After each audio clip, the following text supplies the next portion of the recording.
What's up, Thunderverse? Happy Survivor Series Day. Happy 25th anniversary of The Rock's debut, even though that was like technically 4 days ago. But today we'll be talking about DragonCon, which is something I talked about a couple months ago on an episode after we came back. If you don't know, DragonCon is a huge multimedia convention that takes place in Atlanta every Labor Day weekend, and it incorporates all fandoms from anime, comic book, sci-fi, fantasy, gaming, you name it. A whole bunch of people are going around cosplaying as a whole bunch of different characters from wherever, but also wrestling has a presence there on Thursday nights, which is now considered the first official night of DragonCon. DragonCon Wrestling takes place, which is a show they put on that features indie wrestlers from across the region, or I guess the correct term would be territory. And it also involves the guests from professional wrestling that are just like the other celebrity guests.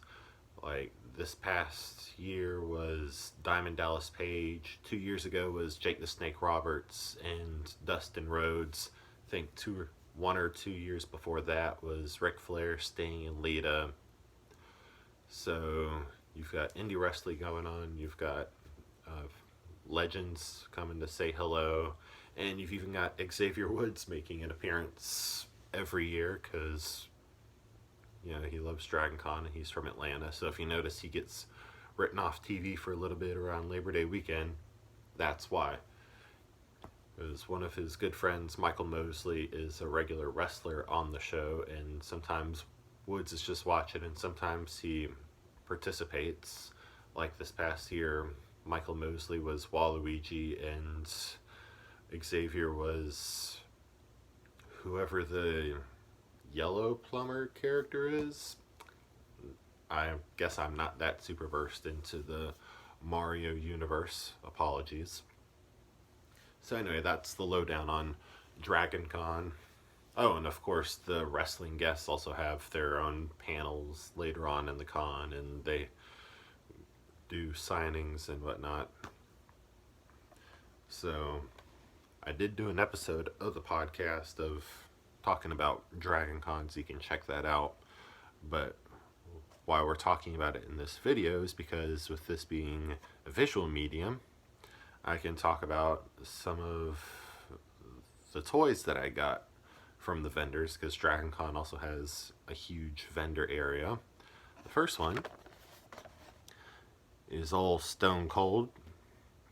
It's from the WWF Signature Series from 1997. See, that's why it's got like the pre-scratch logo that made up the Attitude Era. And it's Signature Series, Series 1. He's got the Austin 316 shirt. His face is a little off, but this is Mattel.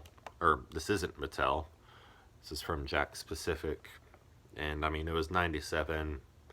You know, they can't all have that incredible computer laser focused attention to detail that Mattel does with their figures. Speaking of Mattel, I'm going to show off a couple of the latest figures I picked up from there just for the hell of it.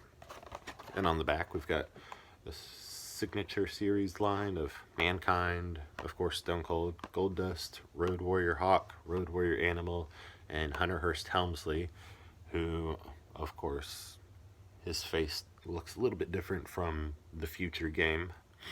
Then we've got WWF Warzone line. They're showing you where they take some wrestlers and put them in a fictional group called Stomp, which is the Special Tactical Operations Military Police. I mean, it's not the Shield, but it looks pretty cool, especially for 97. And you got Stone Cold Steve Austin in very interesting gear. Ken Shamrock, Brian Pillman, Undertaker, Ahmed Johnson, and Crush right there. It's advertising the WWF Raw is War Monster Ring to have all your figures take action in.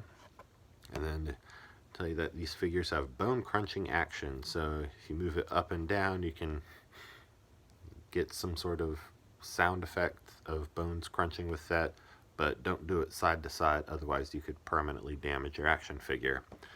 Good anatomy lesson, huh? And next, we've got The Rock Funko Pop, which I got from a different vendor. And it's just him with the mic and Brahma Bull tank top. And here's the clear version if you can't see that. And this is part of a very small line, which is just him, Macho Man, and Mr. T. And then the other one is an Entertainment Earth exclusive. That's the vendor I got it from, with the 25th anniversary sticker.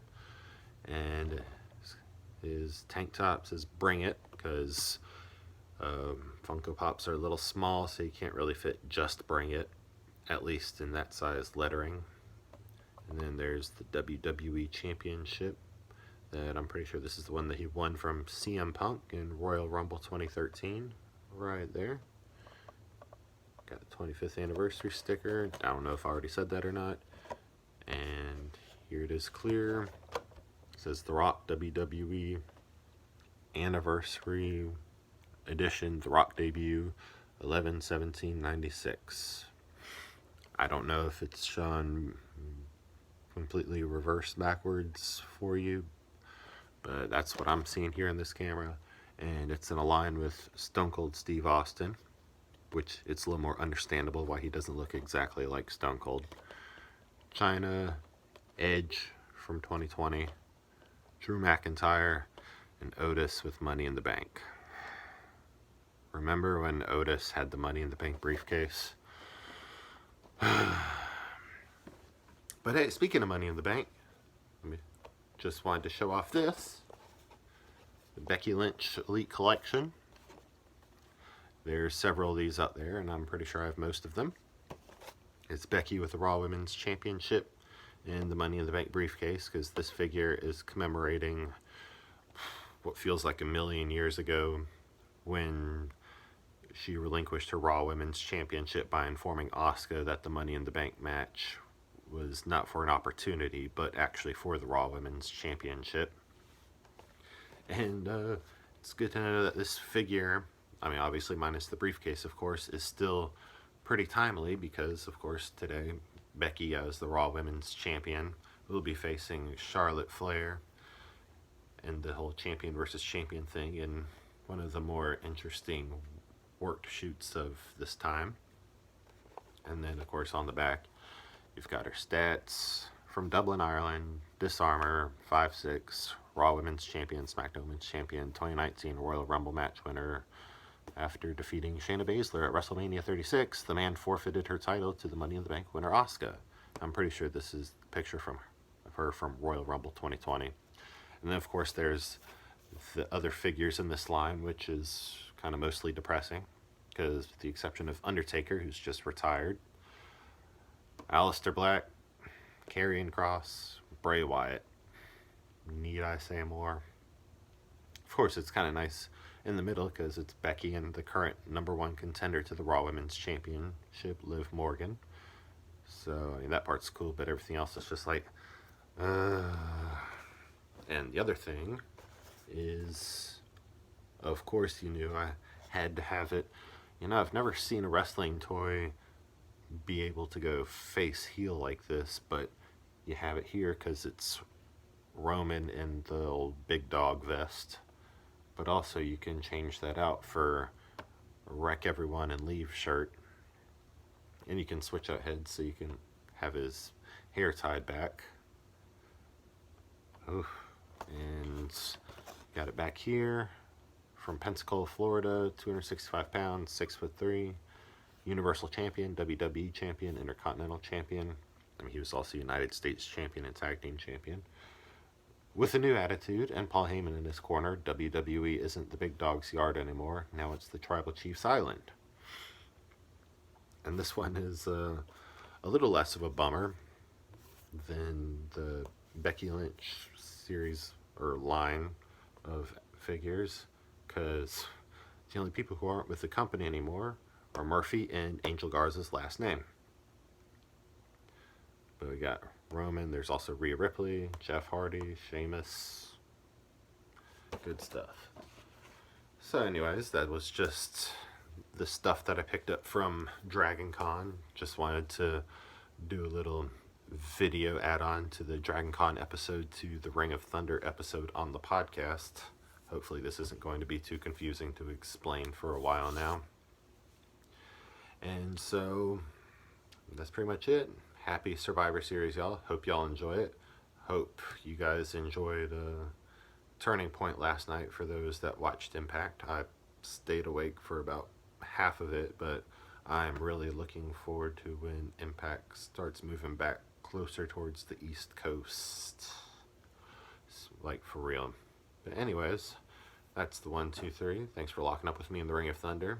Enjoy Survivor Series. Probably not going to be making another video by the time Thanksgiving rolls around.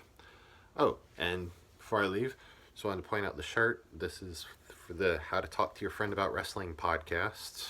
It's a podcast that our friend that helps us out with the Thunderverse stuff, Amanda Bones, does with her friend Ashley, or for the most of the series at least, Ashley just sort of teaches Amanda about wrestling, because Amanda's getting back into wrestling after 20 some odd years.